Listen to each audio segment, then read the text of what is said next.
नमस्कार दोस्तों, आपका हमारे YouTube channel physics bye Harinder में स्वागत है। आज हम टीजीटी साइंस का फिजिक्स का टॉपिक गति एवं बल स्टार्ट करेंगे, जिसके बारे में हम आपको डिस्कस करेंगे। देखिए क्या है, इस टॉपिक में हम सबसे पहले गति के बारे में जानेंगे। गति क्या होती है। देखिए, जब जब किसी वस्तु की स्थिति समय के साथ बदलने लगती है तो हम कह सकते हैं वो गति की अवस्था में होती है। गति क्या होती है हमारी, वन डायमेंशनल गति होती है, टू डायमेंशनल गति होती है, वन डायमेंशनल, टू डायमेंशनल और थ्री डायमेंशनल गति। अब वन डायमेंशनल गति अगर कोई करता है उस गति को हम रेखीय गति कहते हैं।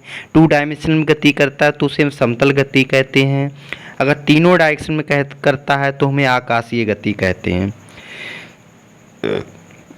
अब देखिए क्या है, वन डायमेंशनल गति जैसे एक डायरेक्शन में कोई गति करे, ठीक है, सरल रेखा में गति करे, उसे वन डायमेंशनल गति कहते हैं। जैसे एक ग्राफ बना हुआ है, एक लाइन में इधर जाए या इधर जाए, ठीक है, या ऊपर जाए या नीचे आए, तो ये क्या हो गई, वन डायमेंशनल गति हो गई। जैसे उदाहरण में फ्री फॉल, किसी वस्तु को मान लीजिए ऊपर से छोड़ दिया गया, ठीक है, तो वो क्या कहलाएगी, हमारी वन डायमेंशनल गति कहलाएगी। ऊर्ध्वाधर हम किसी कण को ऊपर फेंक दें तब भी वो वन डायमेंशनल गति कहलाएगी। जैसे हमारी सीधी रेखा में क्या होती है, ट्रेन की पटरी होती है, वो भी क्या होती है, वन डायमेंशनल गति हो गई। समझ गए गति। अब क्या होगा, हमारा होता है दूरी, दूरी एवं विस्थापन, ठीक है। दूरी क्या होती है, किसी वस्तु के द्वारा जो तय किए गए पथ की लंबाई होगी, पूरे पथ की लंबाई को हम क्या कहते हैं, दूरी कहते हैं। देखिए दूरी क्या होती है, दूरी में कोई भी स्पेसिफिक डायरेक्शन नहीं होती है, क्योंकि दूरी अदिश राशि है। समझ गए, सिर्फ परिमाण को बताती है। दूरी सदैव क्या होती है, धनात्मक होती है। दूरी अदिश राशि होती है। दूरी पथ पर निर्भर नहीं करती है। दूरी कभी भी शून्य और ऋणात्मक नहीं हो सकती। समझ गए, इतने पॉइंट आपको दूरी के बारे में याद रखना है। अब अगर कई पथों की लंबाई हो तो अगर टोटल दूरी निकालना है तो पथों की लंबाई को क्या कर देंगे, हम जोड़ देंगे। समझ गए, पथों की लंबाई को हम जोड़ देंगे, टोटल दूरी हो जाएगी, ये योगात्मक के बराबर होती है। ये सही मात्रक मीटर होता है, ठीक है।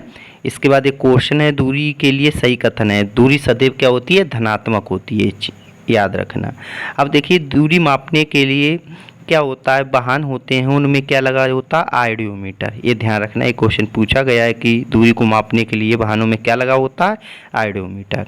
अब क्या होता है, जैसे वर्तुलाकार पथ है, वर्तुल पथ पर कोई गति कर रहा है, ठीक है, गतिशील कण है, तो तय की गई दूरी तथा पथ की लंबाई या कुल लंबाई, ठीक है।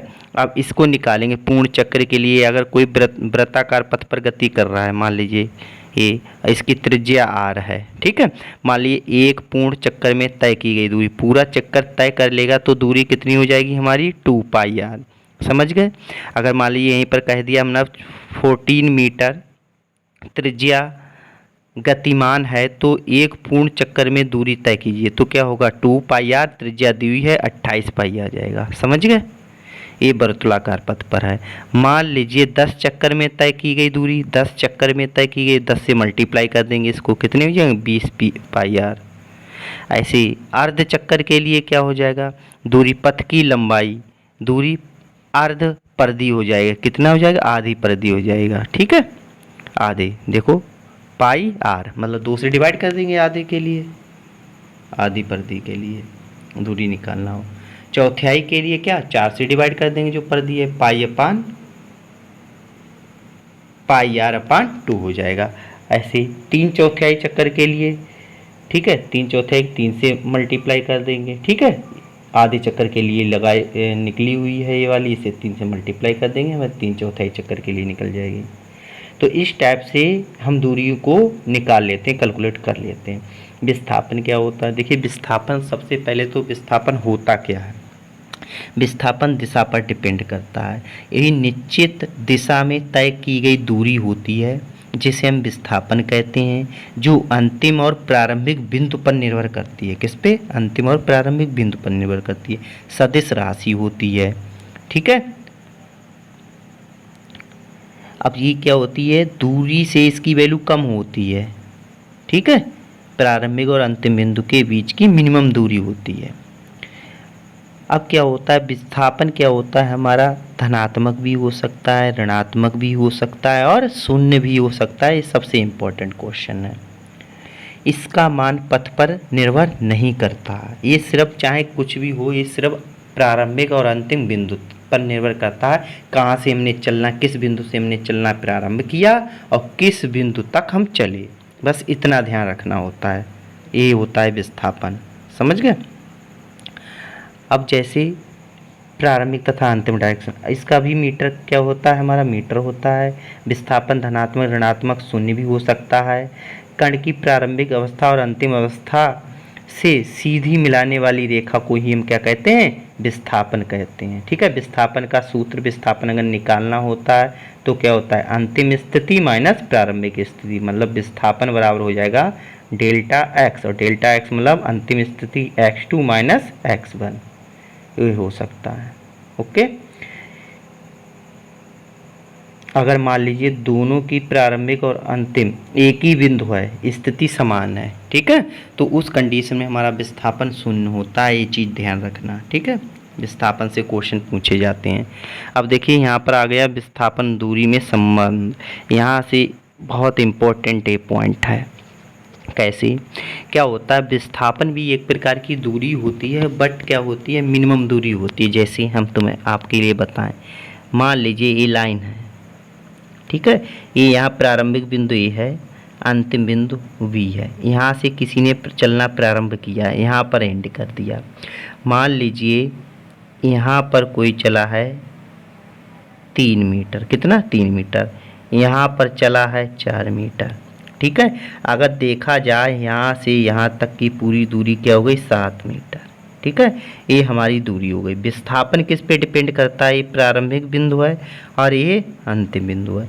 तो प्रारंभिक और अंतिम बिंदु के बीच मिनिमम दूरी को हम क्या कहते हैं, विस्थापन कहते हैं। क्या कहते हैं, विस्थापन। तो यहाँ पर जो आएगा वो क्या होगा, हमारा विस्थापन होगा। क्या होगा, विस्थापन। जब ये 3 है, ये 4 है, कर्ण स्क्वायर निकालना है तो 9 + 16 बराबर 25, मतलब 5 आ जाएगा। ये कितना आ जाएगा, 5। और ये टोटल दूरी कितनी हो रही, 7, और ये हो रही 5। तो इससे कन्फर्म क्या हुआ है कि हमारी जो विस्थापन होता है वो दूरी से सदैव क्या होता है, कम होता है। तो देखिए इनमें रिलेशन, ये रिलेशन होता है। एक तो ये भी ऑब्जेक्टिव पूछा जाता है, देखिए जो हमारी दूरी होती है वो सदैव विस्थापन से अधिक होती है और बराबर भी हो सकती है, समझ गए। अगर हम मान लीजिए इसको विस्थापन से डिवाइड करें दूरी को, तो इसका दूरी बटे विस्थापन का मान सदैव क्या होगा, 1 से ज़्यादा या उसके बराबर आएगा। बराबर आ सकता है, इससे ज़्यादा आ सकता है 1 से, बट कभी भी 1 से कम नहीं होगा। अगर यहीं पर विस्थापन के लिए देखा जाए तो विस्थापन लेस देन होगा दूरी से, बराबर तो हो सकता है विस्थापन दूरी के एक कंडीशन पर। दूसरा ऑब्जेक्टिव ये बन सकता है, विस्थापन को अगर हम दूरी से डिवाइड करते हैं तो विस्थापन बटे दूरी का जो मान होगा वो सदैव 1 से क्या होगा, कम आएगा या तो बराबर हो सकता है, ठीक है, सदैव कम या बराबर। एक कंडीशन हो सकती है कि बराबर आ सकता है, कभी भी विस्थापन बटे दूरी का मान ज़्यादा नहीं होगा। तो ये ऑब्जेक्टिव में पूछा जाता है, ये ध्यान रखना है आपको। आगे देखिए, नेक्स्ट पॉइंट है वर्तुल पथ में कण का विस्थापन, ठीक है। अब ये वृत्ताकार पथ में कोई गति कर रहा है, इसमें विस्थापन निकालना। यहाँ से चलना किसी ने स्टार्ट किया और यहीं पर घूमकर वापस आ गया। अभी हमने बताया था कि एक चक्कर में अगर विस्थापन निकालना है तो विस्थापन क्या आ जाएगा, 0, क्योंकि उसका प्रारंभिक और अंतिम बिंदु दोनों क्या रहेंगे, सेम रहेंगे। इसीलिए देखिए विस्थापन क्या आ गया, हमारा 0 आ गया एक चक्कर के लिए, समझ गए। और अगर दूरी की बात करेंगे, कोणीय विस्थापन की बात करेंगे तो कितना घूम जाएगा, 2π। कितना, एक चक्कर में कितना 360 घूम जाता है, तो वही 2π हो जाता है कोणीय विस्थापन, समझ गए। इसके बाद अर्ध चक्कर की बात करें, अर्ध चक्कर में क्या होगा, हमारा आधा चक्कर घूमेगा। तो ये मान लीजिए आधा चक्कर हमने घूम लिया, ये वाला, तो विस्थापन क्या, यहाँ से चलना प्रारंभ किया, यहाँ पर रुक गया आके, तो यहाँ से तो अंतिम और प्रारंभिक बिंदु, त्रिज्या इसकी r है तो इधर भी r होगी, तो इसके बीच की दूरी क्या हो गई, 2r। तो विस्थापन भी कितना हो गया हमारा 2r हो गया। समझ गए, ऐसे विस्थापन निकाला जाता है। आगे देखिए चतुर्थ मतलब आधे गोले का भी आधा। देखिए अब इसको कैसे निकालते हैं। देखिए क्या होता है, ये है हमारा, ठीक है, आधा गोला था उसका भी हमने क्या कर लिया, आधा कर लिया। ये भी है, ये दूरी हमें कैलकुलेट करनी है, ये भी आधी हुई है। तो इसके लिए हम क्या करेंगे, ये भी दूरी निकालनी है ए और बी के बीच की। तो क्या होगा, R square plus R square दोनों जुड़ जाएंगे और क्या आ जाएगा, r√2 आ जाएगा। समझ गए, कर्ण निकालेंगे इसमें भी, ये चीज़ ध्यान रखना जैसे अभी निकाला था। तो ये आ गई उसके लिए। अब जैसे एक क्वेश्चन है यहाँ पे कंफर्म हो जाएगा कि दूरी का मान हमारा सदैव ज़्यादा होता है, बराबर भी हो सकता है विस्थापन के, मगर कभी भी कम नहीं होगा दूरी का मान। तो वही यहाँ पर क्वेश्चन है। देखिए अलग अलग स्थितियों के लिए देखिए कोई कण है, यहाँ से इसने चलना स्टार्ट किया ओ से, यहाँ पर आया, बिंदु ए पर पहुँचा, फिर बी पर पहुँचा, बी से सी पर पहुँचा, सी से डी पर पहुँचा। समझ गए, इस टाइप से चला। ये दूरी रिप्रेजेंट की हुई है। वो कह रहा है दूरी पथ की कुल लंबाई होती, विस्थापन क्या होती, सीधी दूरी होती है। ठीक है, प्रारंभिक तथा अंतिम। अब वो कह रहा है पहले पॉइंट में है कि ओ से ए तक, ओ से ए तक की दूरी बताओ।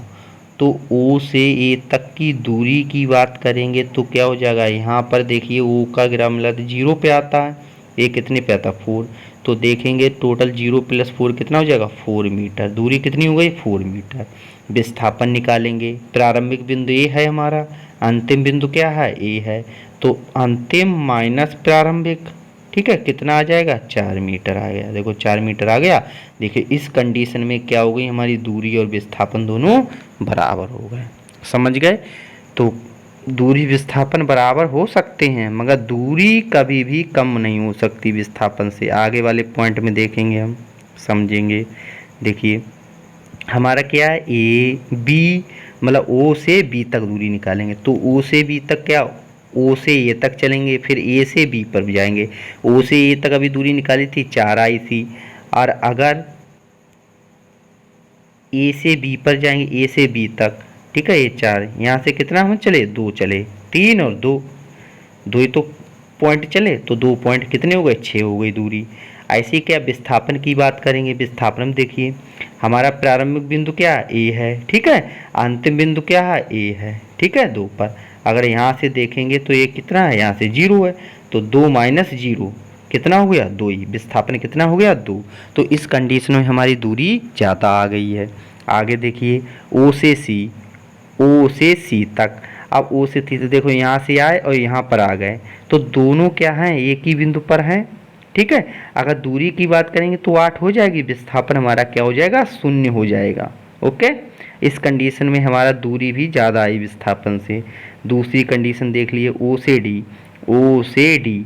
अगर ओ से डी की बात करेंगे तो टोटल दूरी हमारी कितनी हो जाएगी, टोटल दूरी को हम जोड़ देंगे, कितनी आ जाएगी, 11 आ जाएगी सभी पार्टों की।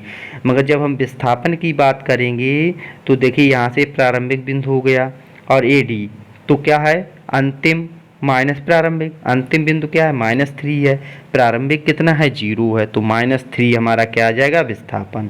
तो देखिए -3 विस्थापन आया, इसका मतलब ये कन्फर्म हो गया विस्थापन हमारा क्या हो सकता है, ऋणात्मक भी हो सकता है। और दूरी से सदैव क्या रहता है, कम रहता है, बराबर तो हो सकता है एक कंडीशन पर।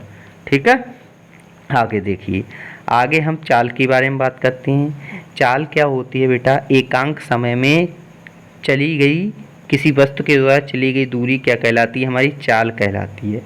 चाल क्या होती है, दूरी बटे समय होती है। चाल एक अदिश राशि होती है। चाल भी सदैव धनात्मक होती है। चाल किसको, परिमाण को ही बताती है, ठीक है, केवल परिमाण को बताती है। चाल का मात्रक क्या होता है, मीटर प्रति सेकंड होता है, ठीक है, एम के एस मात्रक, और वैसे सेंटीमीटर प्रति सेकंड होता है सीजीएस में। ओके, और किलोमीटर प्रति हावर भी हो सकता है। विमीय सूत्र L t-1 होता है। अब चाल को वाहनों में मापने के लिए क्या करते हैं, चाल को क्या लिखते हैं, स्पीडोमीटर लगाते हैं। क्या लगाते हैं, स्पीडोमीटर। तो ये ध्यान रखना, चाल को मापने के लिए वाहनों में क्या लगाते हैं, स्पीडोमीटर। आगे देखिए क्या होती है, दूरी के समय, मतलब चाल का मान कभी भी शून्य ऋणात्मक नहीं हो सकता, मतलब सदैव क्या रहेगा, धनात्मक रहेगा।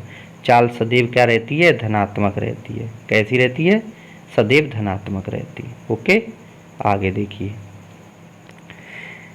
अब जैसे यहाँ पर है एक वाहन की चाल 90 किलोमीटर है, तो इसको हमें क्या करना है, मीटर प्रति सेकंड में मान लीजिए चेंज करना है। यही बोल रहा है कि इसे मीटर प्रति सेकंड में चेंज करिए। देखो एक वाहन की चाल इतने किलोमीटर है, तो इसे मीटर प्रति सेकंड में परिवर्तित कीजिए। ये क्वेश्चन है यहाँ पर। तो क्या करते हैं, जो भी हमारी किलोमीटर प्रति हावर में होगा उसको 5/18 से क्या कर देंगे, हम मल्टीप्लाई कर देंगे। वो किलोमीटर प्रति हावर से मीटर प्रति सेकंड में चेंज हो जाएगा। ठीक है, 18 पंजे कितने होते, 90, 25 आ जाएगा मीटर प्रति सेकंड। समझ गए। अगर इसका उल्टा करना, मान लीजिए मीटर प्रति सेकंड है, तो उसको हम क्या करेंगे, 18/5 से मल्टीप्लाई कर देंगे, वो किलोमीटर प्रति हावर में चेंज हो जाएगा। ठीक है। अब क्या है, औसत चाल। औसत चाल के कितने प्रकार होते हैं हमारे, ठीक है। औसत चाल मतलब औसत चाल के प्रकार नहीं, चाल के प्रकार। चाल के प्रकार कितने होते हैं हमारे, 4 प्रकार की चाल होती है। जैसे औसत, ताक्षणिक, एक समान चाल, परिवर्तित चाल।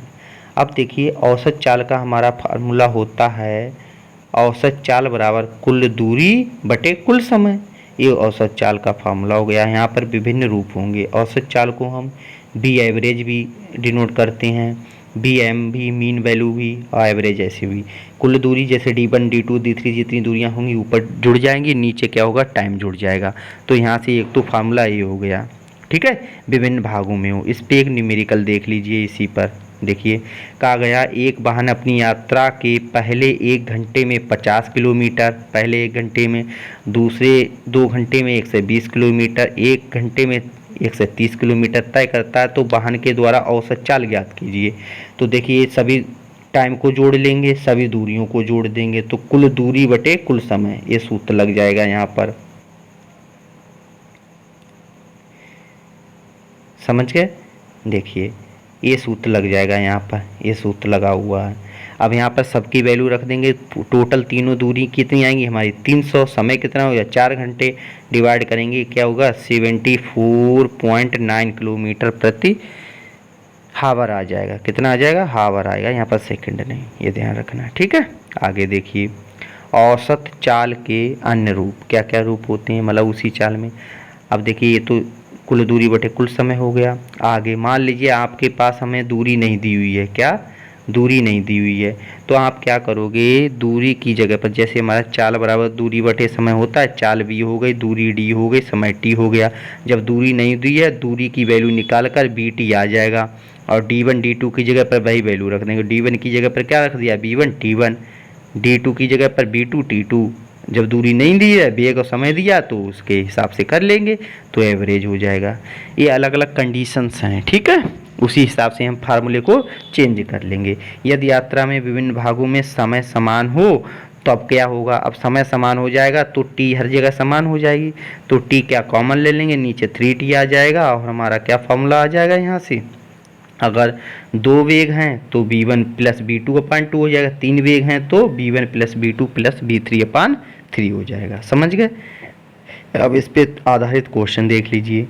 मान लीजिए एक वाहन अपनी यात्रा के पहले 1 घंटे में 40 किलोमीटर प्रति आवर, अगले 2 घंटे में 50 किलोमीटर प्रति आवर, शेष आधे घंटे में 40 किलोमीटर प्रति आवर की चाल से चलता है, तो वाहन की औसत चाल ज्ञात कीजिए। अब देखिए इसमें कहीं पर भी दूरी नहीं दी हुई है। जब दूरी नहीं दी है, समय दिया हुआ, देखो t1 दिया हुआ है, b1 हो गया, t2 दिया है, b2 दिया है, t3 b3।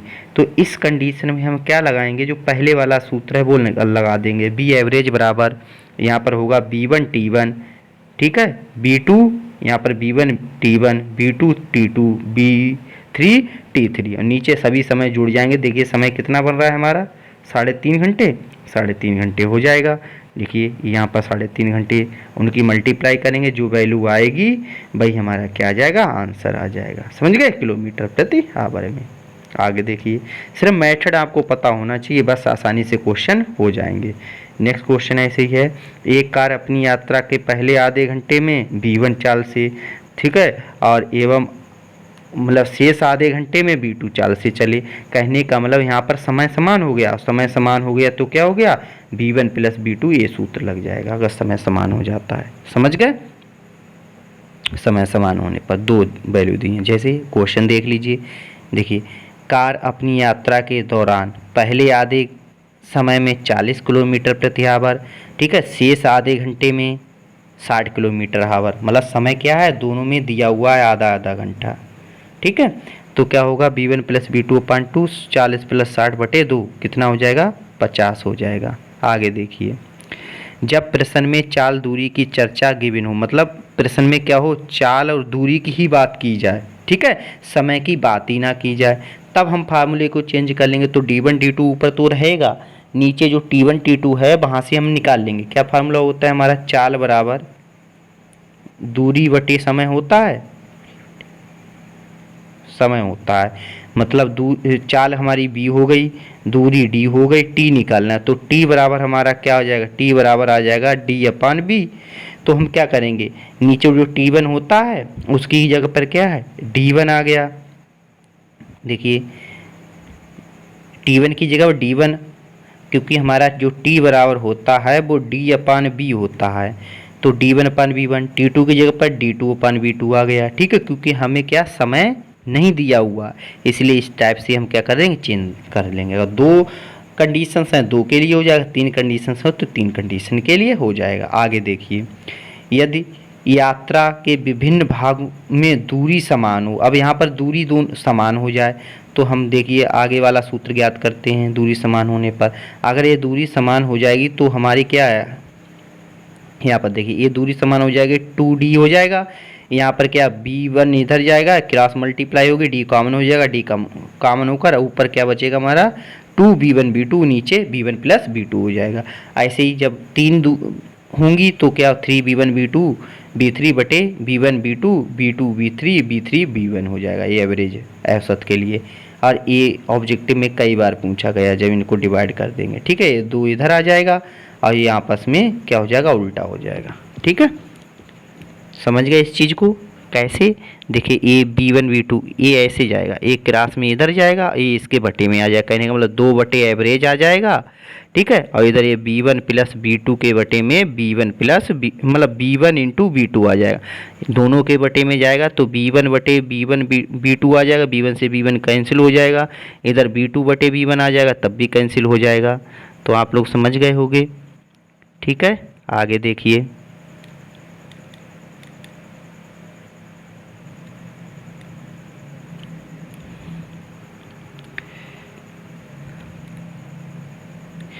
आगे देखिए,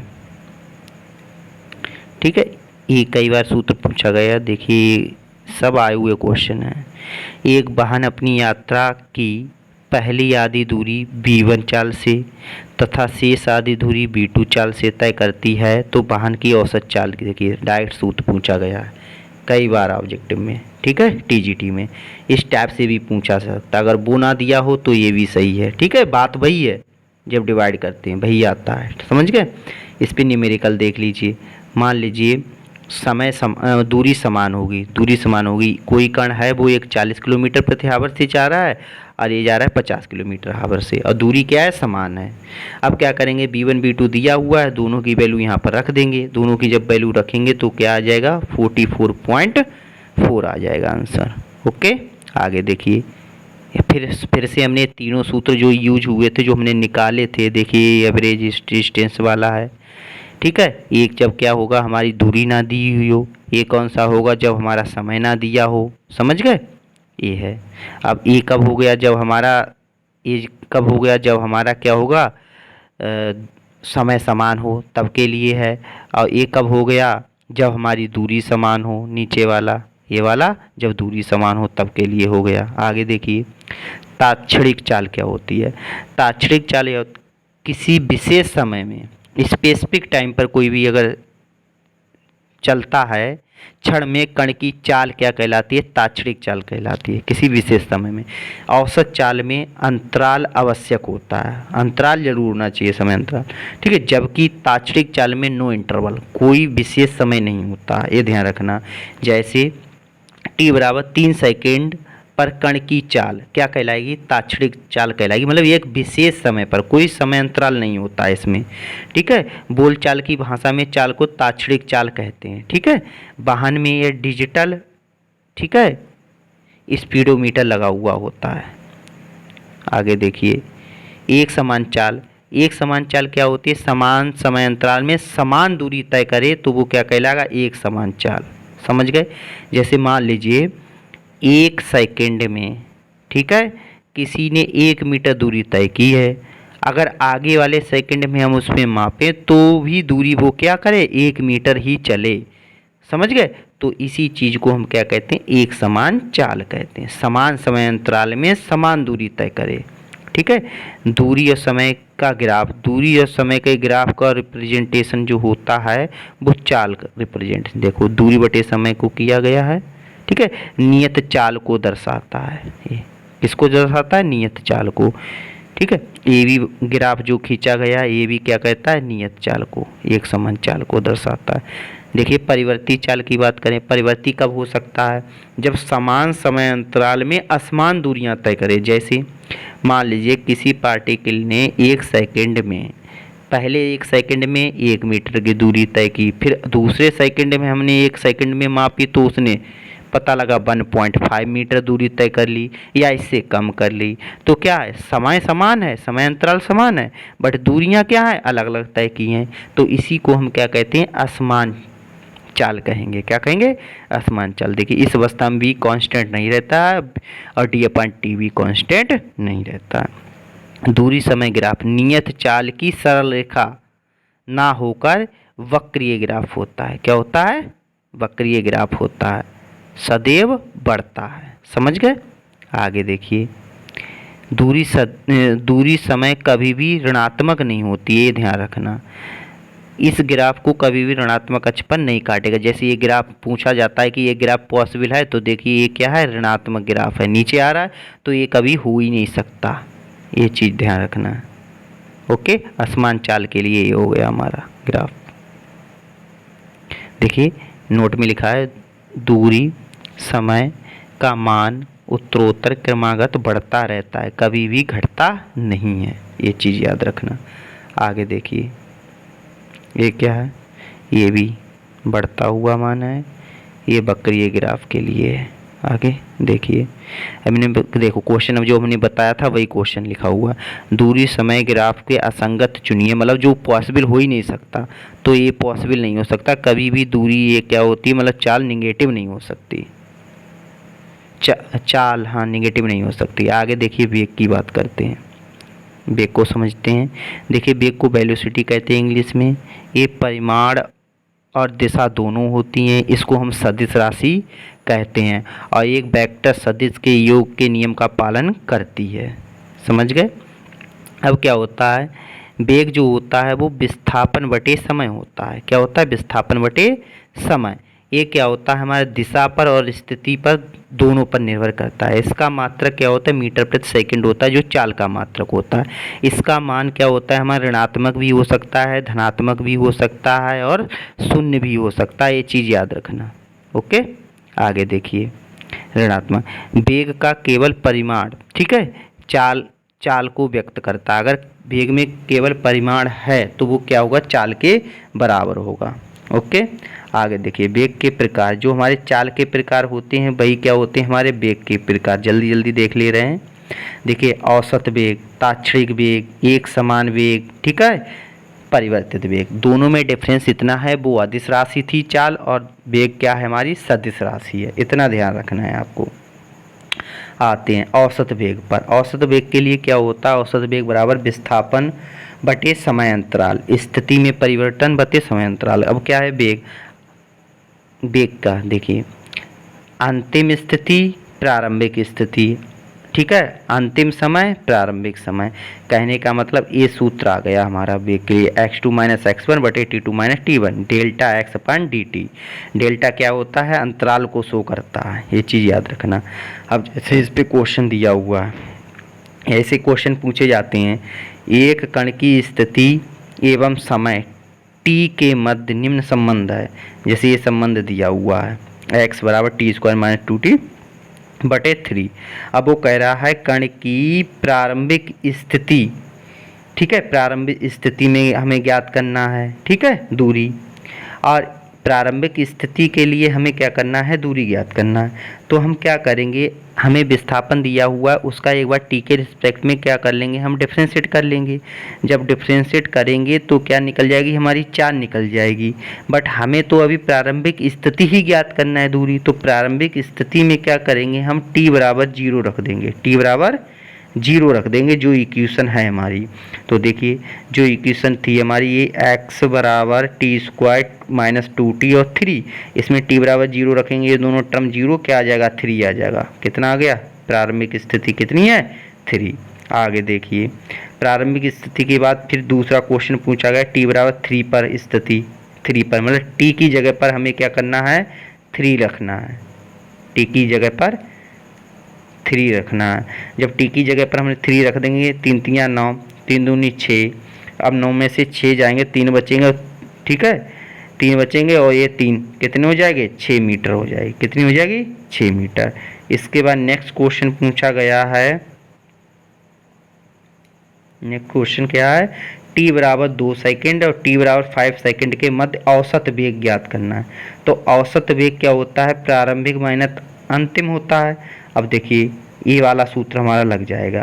तो t बराबर 5 सेकेंड में, t बराबर 2 सेकेंड में, जो हमारा इक्वेशन है वो रख देंगे यहाँ पर, T square minus 2t plus 3 है, तो यहाँ पर 5 रखेंगे तो 25, मतलब 5 का स्क्वायर 25 हो जाएगा, और 2 से मल्टीप्लाई 5 की करेंगे 10 आ जाएगा, प्लस 3 10 जाएगा, 15 3 18 आ जाएगा, यहाँ पर 3 आ जाएगा, 3 माइनस 18 16, ठीक है, 15 बटे 3, 5 आंसर आ जाएगा औसत वेग का। समझ गए इस चीज़ को।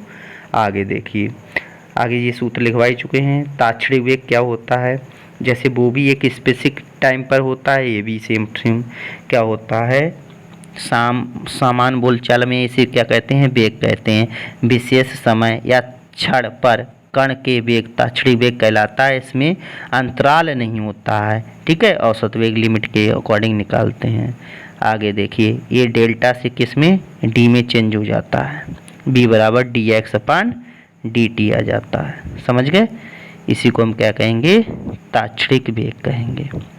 समय के सापेक्ष अपकलन गुणांक, स्थिति x के समय सापेक्ष अपकलन गुणांक ताक्षणिक वेग कहलाता है, देख लीजिए, ठीक है। आगे देखिए, स्लोप tan थीटा होता है इसका।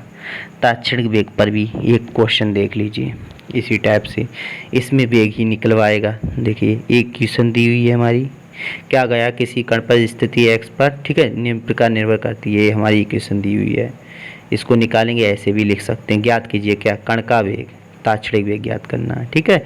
कण का प्रारंभिक वेग मतलब t बराबर 0 पर ज्ञात करना है। समय मतलब किसी समय या वह समय जिस पर कण का वेग शून्य हो जाता, मतलब ये ज्ञात करना है वो समय कितना होगा जब कण का वेग शून्य हो जाएगा। फिर हमें t बराबर 5 सेकेंड पर, ठीक है, कण का वेग निकालना है। देखिए सभी क्वेश्चन को पहले में स्थिति निकालना है, ठीक है। तो पहले ये जो इक्वेशन है इसका स्क्वायर करेंगे, ये आ जाएगा हमारा, स्क्वायर ओपन करेंगे इक्वेशन। अब क्या करेंगे, वेग कब होगा, जब हम x का डिफ्रेंशिएट करेंगे t के रिस्पेक्ट में, t के रिस्पेक्ट में जब डिफ्रेंशिएट करेंगे, ये है इसका डिफ्रेंशिएट करेंगे, ये आ जाएगा हमारा क्या, 2t माइनस 1। तो पहला वो कह रहा है हमें ताक्षणिक वेग निकालना है प्रारंभिक, तो t बराबर क्या हो जाएगा 0, t बराबर 0 प्रारंभिक वेग निकालने के लिए हो जाएगा, तो -6 आ जाएगा, क्या हो जाएगा, -6। देखिए वेग का मान ऋणात्मक हो सकता है, तो ऋणात्मक आ गया है। आगे देखिए, आगे वो कह रहा है कि वह समय जिस पर क्या होता है, ताक्षणिक वेग शून्य हो जाता है। तो हमने जो वेग वाली इक्वेशन निकाली है, क्या आई है, b बराबर 2t माइनस 6, तो इसे शून्य मान लेंगे, वेग को क्या मान लेंगे, क्या हो गया, शून्य हो गया मान लीजिए। तो शून्य बराबर 2t माइनस 6, 6 इधर आ जाएगा, तो 2t बराबर 6, 2 से कट जाएगा, कितना आ जाएगा, 3 t बराबर हो जाएगा 3 सेकेंड, कितना आ जाएगा, 3 सेकेंड। आगे देखिए, 3 सेकंड आ गया, देखिए यहाँ पर 3 सेकंड हमने निकाल दिया, वैसे भी निकाल दिया था। ओके, आगे देखिए, आगे वो कह रहा है 5 सेकंड में हमें ज्ञात करना है। किस में ज्ञात करना है? 5 सेकंड में। 5 सेकंड के लिए इक्वेशन है हमारी वेग की, t बराबर 5 रख देंगे, 5 दूनी 10 माइनस 6 कितना आ जाएगा? 4 मीटर पर सेकंड आ जाएगा। समझ गए? एक समान वेग क्या होगा? जब समान समय अंतराल में समान दूरी तय करेगा वो करेगा एक समान वेग, और इसमें b कांस्टेंट रहेगा। b क्या होगा? समय पर डिपेंड करेगा। ओके, bt ग्राफ देखिए b और मतलब उसके विस्थापन और समय के बीच ग्राफ खींचते हैं, वो किसको रिप्रेजेंट करता है? हमारा वेग को रिप्रेजेंट करता है। किसको करता है? वेग को। अगर यहीं पर दूरी समय के बीच करते तो वो एक समान चाल को रिप्रेजेंट करता। समझ गए इस चीज़ के लिए? अब देखिए बीटी ग्राफ, ये एक समान चाल के लिए, ये नीचे के लिए है समय, ठीक है, ये भी एक समान चाल के लिए। असमान चाल क्या है? जब समान समय अंतराल में, ठीक है, समान समय अंतराल में असमान दूरी तय करे, ठीक है, विस्थापन तय करे, तो उसी को क्या कहेंगे? असमान वेग कहेंगे। आगे देखिए, जैसे हमारी चाल में कंडीशन थी वही है, सिर्फ दिशा वाली परिवर्तित होगी। इसमें भी ये ग्राफ है, इसमें क्या है? देखिए बी जो ग्राफ है इसमें ये क्या ऊपर जा रहा है, तो ये बी कांस्टेंट नहीं, कंटिन्यू बढ़ रहा है। यहाँ पर क्या नीचे के लिए जा रहा है, ठीक है, बी चेंज हो रहा है, ठीक है, बी क्या रहा है? चेंज हो रहा है। देखिए परिवर्ती चाल कभी कम हुई, कभी ज़्यादा, कभी कम, कभी ज़्यादा, इस चीज़ को हम क्या कहते हैं? परिवर्ती चाल कहते हैं। परिवर्ती चाल का ग्राफ है, देखो कम हुई ज़्यादा हुई, कम हुई ज़्यादा हुई, कम हुई ज़्यादा, तो इस चीज़ को हम क्या कहते हैं? परिवर्ती चाल कहते हैं। समझ गए? आगे देखिए, अब देखिए वेग एक ही दिशा में हो अर्थात दिशा चेंज ना हो तो उसे हम क्या कहेंगे? एक समान चाल कहेंगे। ये चीज़ याद रखना। मान लीजिए वेग एक दिशा में हो रहा है, उसमें कोई चेंजिंग नहीं हो रही है, तो वो क्या कहलाएगा? वेग ही किसके बराबर होगा? चाल के बराबर होगा। तो वो औसत चाल बराबर कुल दूरी बटे कुल समय के अकॉर्डिंग निकल जाएगा। ओके, देखिए आज के लिए हम अपने टॉपिक को यहीं पर समाप्त करते हैं। आगे के टॉपिक को डिस्कस करने के नेक्स्ट वीडियो में बताएंगे। थैंक यू, नमस्कार, जय हिंद।